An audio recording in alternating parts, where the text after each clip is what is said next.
हरिओम। स्वागत है आपका पम्मी माता सत्संग में।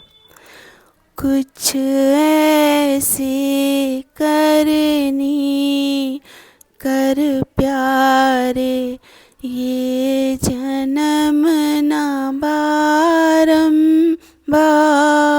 मिले। माया तो बहुत मिल जाएगी, गुरु ऐसा ना बारंबार मिले। एक एक वस्तु से प्यार किया किया, प्यार कभी ना ईश्वर से। तू जन्म जन्म से है बिछड़ा अपने ही पिता परमेश्वर से। मुक्ति तेरे द्वारे बैठी है, जो सतगुरु से एक बार मिले। माया तो बहुत मिल जाएगी, गुरु ऐसा ना बारंबार मिले। क्यों भरम ने तुझको घेरा है, कुछ तेरा है ना मेरा है। सामान बटोरा बरसों का, जग चिड़िया रैन बसेरा है।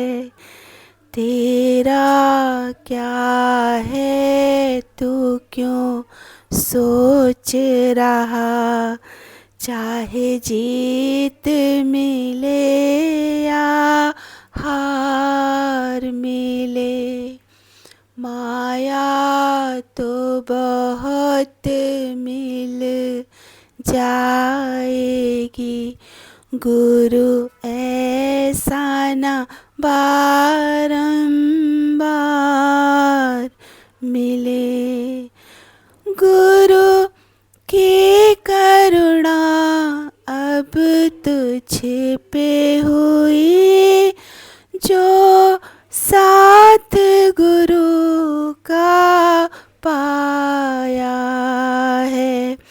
गुरु ने कृपा से मन में मेरे ये ज्ञान का दीप जलाया है। खुद अर्जुन को मुक्ति देने, गुरु कृष्ण का बन अवतार मिले। माया तो बहुत मिल जाएगी,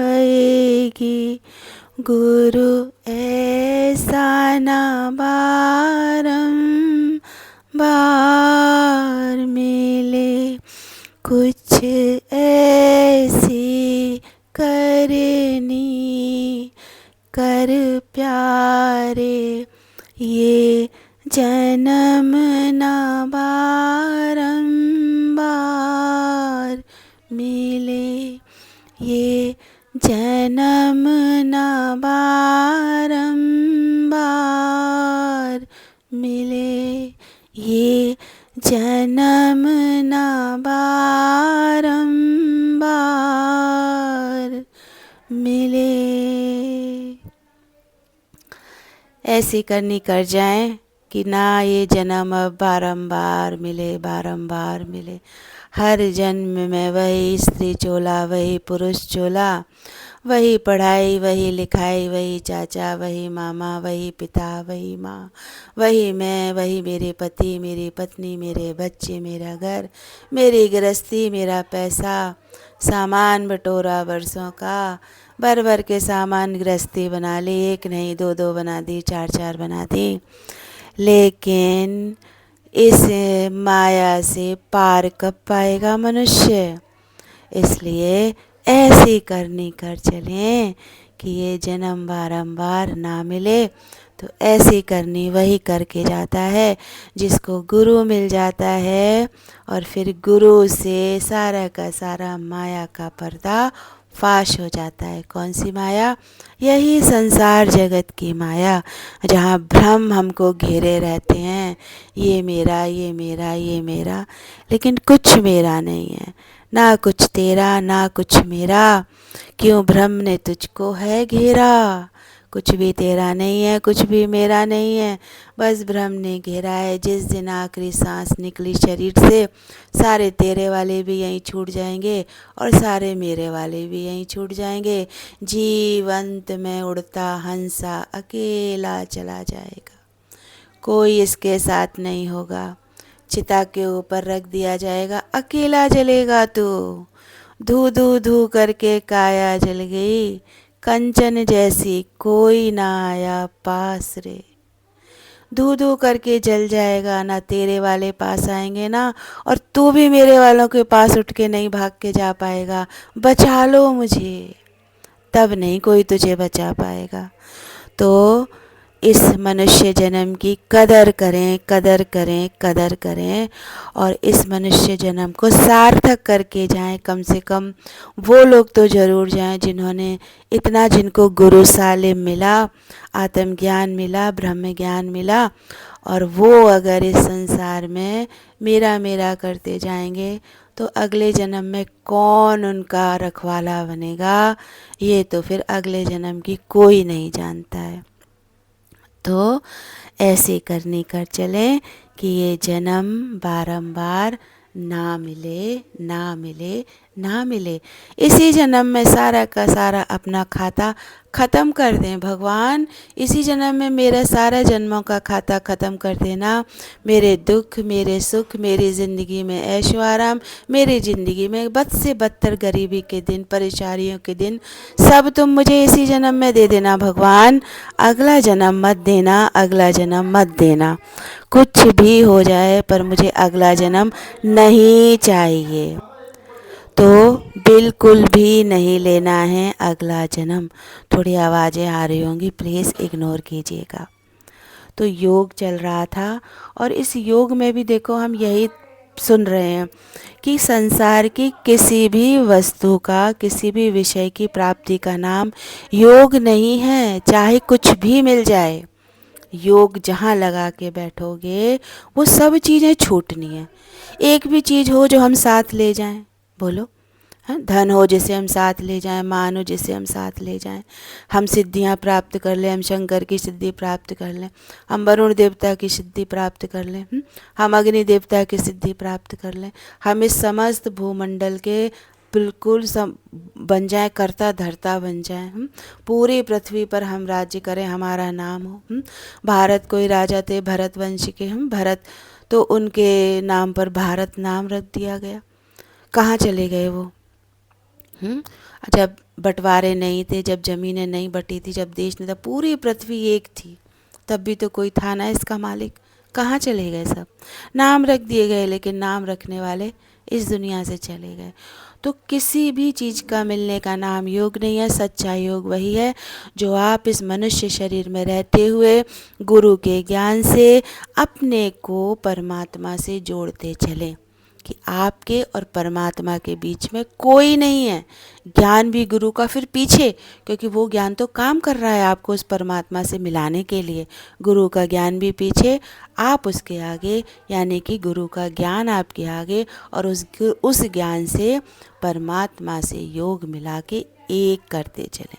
तो ना आप होगे, ना ज्ञान होगा, फिर तो बस परमात्मा स्वरूप तू होगा, जो तूने इतनी अपने जीवन में मेहनत कर ली, पुरुषार्थ कर लिया और संसार की सारी सुख साधन छोड़ करके, सारी भोग वासनाएं त्याग करके, या भोगते हुए, देखो त्याग करके आप अगर किसी भी मंजिल को प्राप्त करोगे तो आपके मन में एक ना अंदर में कशिश रह जाएगी उस चीज़ के लिए कि मैंने ये छोड़ा, मैंने ये छोड़ा, अब तो मैं सफ़ेद पोशाक पहनने लगा, अब तो मैं गेरुआ वस्त्र धारण कर लिया, अब तो मैंने अपने शरीर के जेवर सारे उतार के डाल दिए, अब तो मैंने अपने बच्चों से अलग हो गई, अपने घर में एक अलग स्थान बना लिया, पति से नहीं बोलना या पत्नी से नहीं बोलना, अब मेरा कोई नहीं।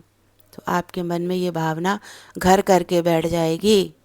इस बात को लिख के ले लो, घर करके बैठ जाएगी कि मैं योगी हूँ, मैं तपस्वी हूँ, मैं ज्ञानी हूँ। तुम अलग घर में बैठे, इतने योगी, इतनी तपस्वी, इतने ज्ञानी हो, हाँ, तो शरीर के आभूषण का क्यों त्याग करना, शरीर के वस्त्रों का क्यों त्याग करना, कलर के, घर वालों का क्यों त्याग करना, तो सीधे जंगल में जाओ ना, फिर वो त्याग करो। वो त्याग नहीं करेगा क्योंकि ये ज्ञानी है ना, इसलिए वो त्याग नहीं करेगा। इसको सब चाहिए, इसको खाना भी टाइम पे चाहिए, इसको पीना भी टाइम पे चाहिए, इसको घर में जो चीज़ें बन रही हैं वो भी इसको टाइम पे सब चाहिए। ये कहीं अलग भी होगा ना, इसको खुशबुएं पहुंच जाती हैं किचन से, आज तो ये बना है, आज तो ये बना है, फिर ज्ञानी बन के बैठ जाएगा। हमारा तो कहीं जी मन नहीं जाता है, चाहे कुछ हो, हमें जो मिल जाता है हम वो खा लेते हैं। पर हृदय से पूछो, जब थाली आई तो उस थाली में तुम्हें वही उस जो चीज़ नहीं तुम्हें मिली है, वही चीज़ तुम्हारी नज़रें ढूंढ रही हैं उस थाली में। खा तो तुमने लिया। तो ऐसे ज्ञानी बाबा बिल्कुल मत बनो। हाँ, जब पढ़ाई का समय होता है उस समय हमें हर चीज़ से परहेज करना है। एक बच्चा स्कूल जाता है तो क्या सज धज के जाता है? माँ बाप को लेके जाता है, अकेला जाता है, उसकी किताबें, बैग और बच्चा अकेला और टीचर, बस ये होता है उसके साथ में। तो ऐसे ही जब हमारे अध्यात्म की क्लास होती है, जितने दिन में हम अध्यात्म की क्लास में रहें, तो हमारा उसी हिसाब से रहना, उसी हिसाब से सहना, उसी हिसाब से हमारा पठन पाठन होना ज़रूरी है। फिर जिस दिन ये ज्ञान आ जाएगा ना, उस दिन समझाने की बताने की ज़रूरत ही नहीं पड़ती। एक योगी होता है, वो संसार की पूरी मौज लेके जीता है और अंत समय में खाली होके चला जाता है। वाह भगवान, तेरा संसार तेरे हवाले, और मैंने जो अपना पुरुषार्थ किया, मैं तो सिर्फ तेरे हवाले। अब तुझसे मिलके एक हो गया। और देखो, हमें जाना भी नहीं पड़ेगा, हम इतनी लगन ही लगाएंगे, हमारी स्थिति इतनी स्थित हो जाएगी परमात्मा में कि वो स्वयं ही हमें लेने आएगा। तो यमदूत लेने आते ना, मनुष्य भी मरने के बाद कौन सा मनुष्य स्वयं जा रहा है कि उसे नरक लोक मिल रहा है, कि उसे स्वर्ग लोक मिल रहा है? उसे क्या मिल रहा है बोलो?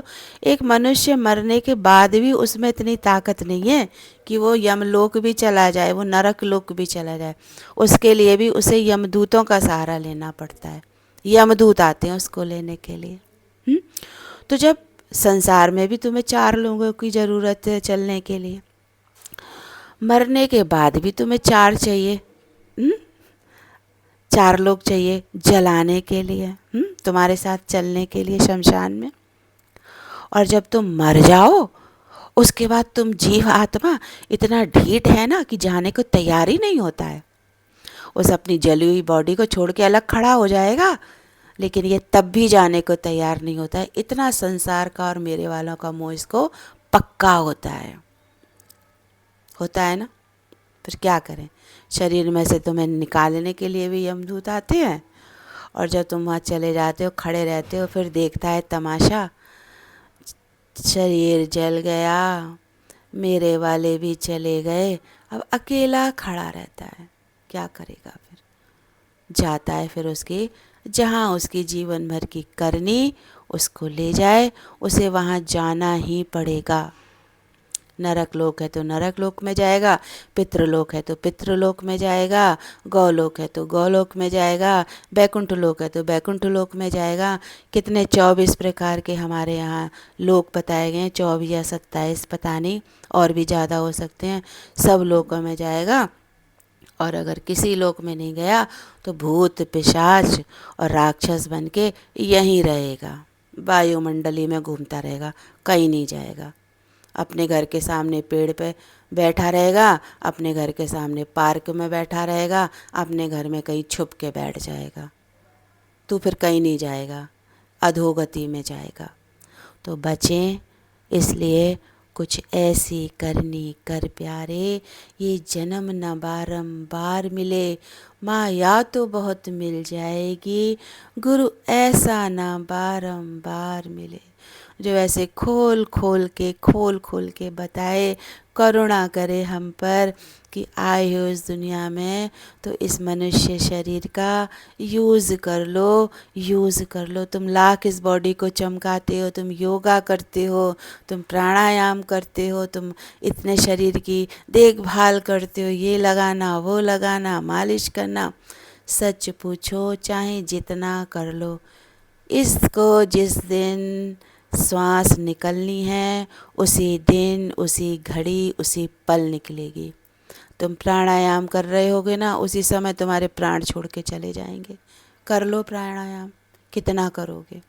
तो समझें और इस जन्म का मूल्य आंकें और उस मूल्य को आंकने पर इसकी वैल्यू करें हम कि ये जन्म बारंबार नहीं मिलेगा, गुरु बारंबार नहीं मिलेगा, इसलिए इसका योग परमात्मा से लगा लें। चिड़िया रैन बसेरा है, एक दिन उड़ जाएगी चिड़िया और रैन बसेरा ख़त्म। आज देखो कितने रैन बसेरे बनते हैं ना, सर्दी में कितने और बन जाते हैं बुज़ुर्गों के। जब बुज़ुर्ग ही नहीं रहेंगे तो रैन बसेरे बनेंगे क्या? नहीं बनेंगे। तो ऐसे ही जब संसार में मनुष्य जीव है तो सब रैन बसेरा बसाता है, घर गृहस्थी बाल बच्चे।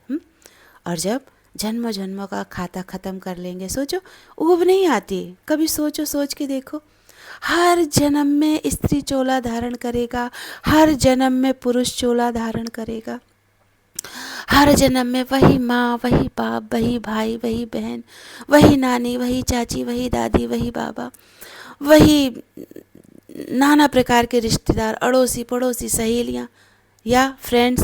पुरुष धारण करेगा तो दोस्त बन जाएंगे। फिर शादी ब्याह, नौकरी, पढ़ाई लिखाई, बच्चे बाल बच्चे, घर बसाना, पैदा करना। उस बीच में हारी है, बीमारी है, पढ़ाई में मार है, पीट है, पैसा नहीं है, जद्दोजहद है, पैसा है तो घूम रहा है, ऐश कर रहा है दुनिया की। हर जन्म में यही करता है मनुष्य। एक जन्म वालों से पूछो कि भैया हमारे जो बुजुर्ग हैं उनसे पूछो, जीवन से सुखी हो, संतुष्टि है जीवन से, क्या मिला जीवन में? अरे भाई कुछ नहीं मिला, बड़ी पढ़ाई की, बड़ी लिखाई की, हाँ कमा लिया है, इतना है, अब जीवन में क्या है? हर इंसान जीवन से कभी भी तृप्त नहीं होता है। दादी नानी उनसे पूछ लो, चाची नानी उनसे पूछ लो, जितने उनके वाले चले गए उनसे, उनकी जैसे आज हमारे माँ बाप हमें बता रहे हैं, अरे बेकार जीवन है, बेकार शादी कर ली, बेकार घर गृहस्थी बसा ली, अकेले रहते, बहुत मौज में रहते। कहते हैं ना हमारे माँ बाप जब परेशान हो जाते, ऐसे ही उनके भी माँ बाप उनसे कहते थे, ऐसे ही उनके माँ बाप उनसे कहते थे। तो कौन सुखी है संसार में? इसलिए मनुष्य जन्म में, मनुष्य शरीर में कभी खुशी नहीं है, कभी खुशी नहीं है। बाय खुशी मिल जाती है और उसी खुशी में ये मनुष्य पूरा जीवन ऐसे ही बिता के चला जाता है, अंत समय में कुछ हाथ नहीं लगता। तो योग चल रहा था, किसी भी वस्तु स्थान का मिलने का नाम योग नहीं है, योग नहीं है, योग नहीं है। सच्चा योग वही है जिसको परमात्मा से लगा लिया जाए। इसे में आगे पढ़ते हैं कि योग अनेक प्रकार का है, परंतु यथार्थ योग वही है जिसको पाकर ज्ञानी लोग विषयों को जीतकर ब्रह्मचर्य पूर्वक संसार से विरक्त हो जाते हैं। देखा, सारे की सारा जो भी हमने अभी तक सुना यही इस श्लोक में आ गया कि योग तो अनेक प्रकार का है। अनेक प्रकार से किसी ने योग लगा लिया वैष्णव भक्ति से, किसी ने योग लगा लिया अल्लाह से, किसी ने योग लगा लिया ईसा से, है ना, किसी ने योग लगा लिया गुरु से। गुरु जो हमारे जो गुरु वो सिंधी क्या हैं, तो सिंधियों में गुरु को ही भगवान माना जाता है ना, तो उन्होंने गुरु से योग लगा लिया। और अनेक प्रकार के योग हैं, है ना। देखो, कोई जीवन भर किसी को मान लेता है गुरु, है ना। कोई टीचर होते हैं या किसी ने उनको बहुत अच्छा कुछ किया होता है जीवन में उनके लिए, तो फिर देखो वो कहते हैं ना, अरे गुरु वही थोड़ी ना होता है जो हमें पढ़ाता है, गुरु वो भी तो है, हमारे माता पिता भी तो गुरु हैं, हमारे फलाने भी गुरु हैं। फिर हर गुरु पूर्णिमा वाले दिन चाहे वो जहाँ होगा ज़रूर जाएगा, और नहीं जाएगा तो फ़ोन से बात करेगा अगर उनके शरीर है इस दुनिया में। तो योग लगाना, तो अनेक प्रकार के योग हैं, अनेक प्रकार के योग, परंतु सच्चा योग वही है जिसको पाकर ज्ञानी लोग विषयों को जीत कर, ज्ञानी लोग, सच्चा योग कौन सा है? जिसमें ज्ञानी लोग जो ज्ञान से अपने आप को परिपूर्ण कर लेते हैं, अब उन पर अज्ञान बिल्कुल हावी नहीं है, वो है ज्ञानी। और वो ज्ञानी नहीं है कि जिसका समय रहते ज्ञानी बन गए और जब समय आया तो पूरा अज्ञानी का रोल अदा कर दिया, कि बड़ा सत्संग सुना, बड़ा ज्ञानी बने, बड़ी सफ़ेद पोशाकें पहन के, बड़ी गेरुए वस्त्र पहन के हम बैठ गए, कमंडल ले लिया, घर छोड़ दिया, त्याग कर दिया, झोपड़ी बना ली, और जब जरा सा पता चला कि परिवार पे कोई आया, आज बेटा के कुछ हो गया, आज पत्नी को कुछ हो गया, या आज जो है धन की हानि हो गई, आज मन सम्मान की हानि हो गई, तुरंत वहीं पे उसकी नज़रें दौड़ जाएंगी, आने जाने, क्यों, क्या हुआ था हमारे घर में, क्यों, मतलब घर से दूर है तो हम तो ऐसा ऐसा योग किस काम का, ऐसा ज्ञानी बनना किस काम का। अभी हम घर में ज्ञानी बन के बैठ जाते हैं, लड़ाई भी कर लेंगे, झगड़ा भी कर लेंगे, और जो कहना है वो बोल देंगे और सब कर लेंगे, और उसके बाद फिर गुरु के पास आएंगे तो चिकने चुपड़े होकर बैठ जाएंगे। अरे मेरे बेटे ने ना आज तो बड़ा झगड़ा किया, अरे आज तो मेरी बहू ने बड़ा झगड़ा किया, आज तो मेरा पति से बड़ा हो गया। तो माना तुमने नहीं किया, तुम ज्ञानी बन के बैठ गए सत्संग में आके और गुरु से बात कर रहे हो, तुम कम थे क्या? तुमने कुछ नहीं किया, तुमने सब किया, और तुमने उनसे ज़्यादा किया, ज्ञानियों से ज़्यादा किया। और अगर तुम चुप भी हो गए ना, माना तुमने कुछ नहीं बोला, तो तुमने अंदर में इतना बोला ना, है कि जो बेचारे बाहर बोलने वाले थे फिर भी चुप हो गए, लेकिन तुम जो अंदर में बोल रहे थे ना, वो तुम उनके 1 घंटे और 2 घंटे बाद भी चुप नहीं हुए। और आज गुरु के पास बैठे हो ना, तो अंदर जो तुम चुप थे ना, वो चुप नहीं थे, तुम बोल रहे थे, और वही आज गुरु के सामने बोल के बता रहे हो। तो तुम कैसे ज्ञानी हुए? तुम तो अज्ञानी हो। इसलिए ज्ञानी बनने की ज़रूरत ही नहीं है। अपनी कमियां, अपनी बुराइयां गुरु को भी बताने की ज़रूरत नहीं है। वहाँ ज्ञान लो गुरु से, केवल गुरु की वाणी चल रही है, गुरु जो बता रहा है केवल उसको सुनो और उस पर अमल करो। गुरु के वचन पर मरो, मिटो, चलो, और बाकी शांत रहो। जो कुछ भी बोलना है, बताना है, वो स्वयं को बताओ, तब बनोगे ज्ञानी। तब नहीं बनोगे कि घर का भी कारोबार चला रहे हैं और सत्संग का भी कारोबार चला रहे हैं, हर जगह बुद्धि जा रही है, हर जगह मन जा रहा है, और ज्ञानी बन के बैठे। तो वो योग परमात्मा से नहीं लगा रहे हो। जितनी देर सत्संग करते हो उतनी देर में मन बुद्धि ही चलता रहता है, ये नहीं आई, वो नहीं आई, 2 दिन से फलाना नहीं आया, 4 दिन से ठिकाना नहीं आया, अरे खबर सुनी थी, आज तो वहाँ देखने जाएंगे, फिर जिन योगियों को ले जाना है उन्हें देख रहे हैं, नहीं आया तो फिर सोच रहे हैं चलो ये नहीं आई आज तो इसको ले जाएंगे, चलो ये नहीं आई तो इसको ले जाएंगे। ये है सत्संग। कहाँ मन है ज्ञान में? कहाँ बुद्धि लग रही है ज्ञान में? ज्ञान में बुद्धि लगे, ज्ञान में मन लगे तो ज्ञानी नहीं बनोगे, फिर तो संसारी ही बनोगे। और ज्ञानी बनेगी आपकी अंतरात्मा, अंदर आपका जो जीवात्मा जो जुड़ी हुई है इस शरीर से, वो ज्ञानी बनेगी। और वही ज्ञान प्राप्त करके परमात्मा से सच्चा योग लगेगा हर एक मनुष्य का, हर एक योगी का। योगी भी नहीं बोलना चाहिए, योगी वो जिन्होंने योग लगाया हो परमात्मा से, उनको तो योगी बोलना चाहिए। वो योगी नहीं कि योगी तो बोल रहे हैं और योग लगाए उनका सारा का सारा संसार में, सत्संग से उठे नहीं कि बस अब बेटे के लिए ये बनाना है, अब पति के लिए ये बनाना है, बहुत जल्दी जल्दी काम छोड़ आए थे, अरे हमारी तो अभी सब्जी कटी रखी है, जाके हमें सब्जी छौंकनी है, जाके हमें दाल में तड़का लगाना है, अरे बस दौड़े दौड़े चले आए सत्संग में कि सत्संग ना छूटे, सत्संग ना छूटे। सत्संग तो छूटा ही है, बैठे भी 10 मिनट, 15 मिनट, 20 मिनट, आधा घंटा, 1 घंटा, पर सत्संग में नहीं बैठे। सत्संग छूटा पड़ा है, तुम घर ही में बैठे थे और वहाँ से भाग के फिर घर में जा रहे हो। वो तो ज़बरदस्ती तुम्हें डंडे मार मार के वहाँ बिठा दिया गया था सत्संग में कि आओ आधे घंटे बैठ लो, और वो डंडे किसी ने नहीं मारे, तुमने स्वयं अपने आप को मारे और बैठ गए और फिर भग गए। तो ऐसा ज्ञान नहीं, मन बुद्धि एकदम एकाग्रचित भाव से, सुधि ना रहे ज्ञान में कि मैं हूँ, मेरा शरीर है, मेरा कोई घर भी है, मेरा कोई बार भी है। लेकिन वो कब सुध नहीं रहेगी? जब हम विषयों को जीत लेंगे, जब हम उन सारे विषयों को जीत लेंगे और ब्रह्मचर्य पूर्वक संसार से विरक्त हो जाएंगे। तब हम ब्रह्मचर्य पूर्वक संसार से विरक्त होंगे। हमें जहाँ मर्जी भगवान ले जाए, जहाँ मर्जी भगवान अंतिम श्वास निकाल ले, मेरी ये भी आसक्ति नहीं होनी चाहिए कि ये शरीर कहीं छूटेगा तो इसका क्या होगा, इसको चील खाएं, इसको कौवे खाएं, इसमें कीड़े लगे, इसमें मकोड़े लगे, इसकी परवाह नहीं करनी है। आसक्ति रहित, विषय रहित, टोटल विरक्त हो जाएं, एकदम खाली, ना मैं किसी का, ना कोई मेरा।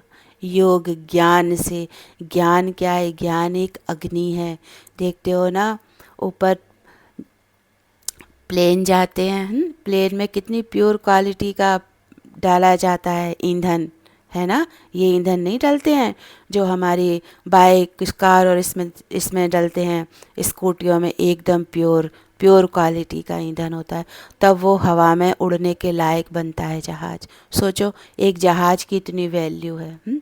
तुम तो पूरे 7 समुंदर मस करोगे, फिर कितने कितने 24 लोक, ना जाने अनंत लोकों को क्रॉस करते हुए तुम उस परम सत्ता तक जाओगे। उसके लिए तुम्हें अपने मन को, अपनी बुद्धि को कितना प्योर बनाना है, कितना प्योर, कि जैसे आए थे ना इस संसार में छोटे से बच्चे, कुछ नहीं पता था, अबोध बिल्कुल। ऐसे ही जब गुरु का ज्ञान मिलता है तो आपको अबोधता में आना है कि कुछ नहीं पता, ना ये संसार ना मेरे वाले।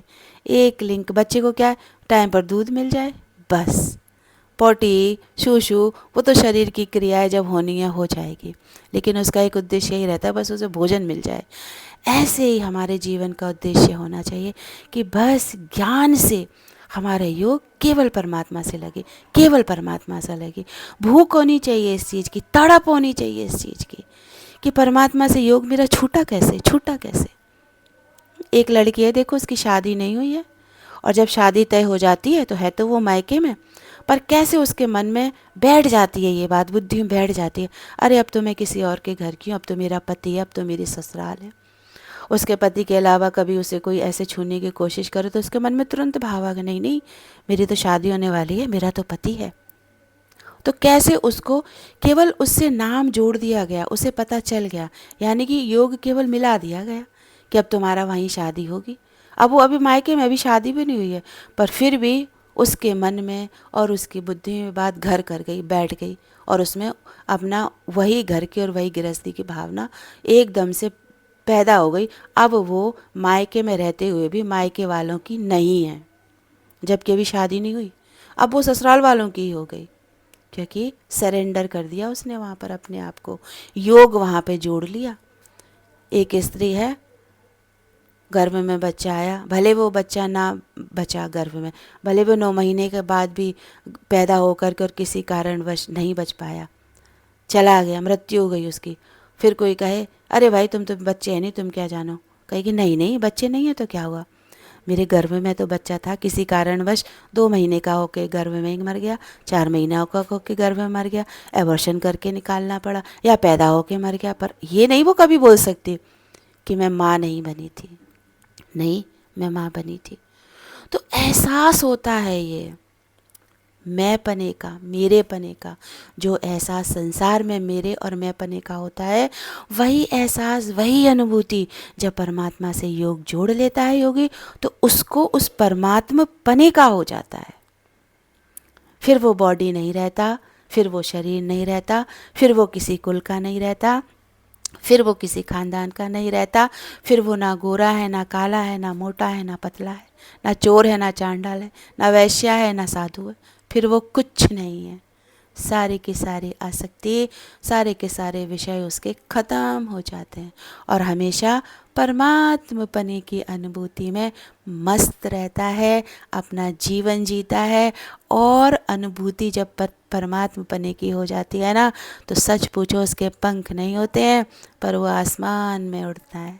हाँ, पंख होते तो उड़ जाती रे रसिया ओ जालिमा, तुझे दिल का दाग दिखलाती रहे, है ना गाना।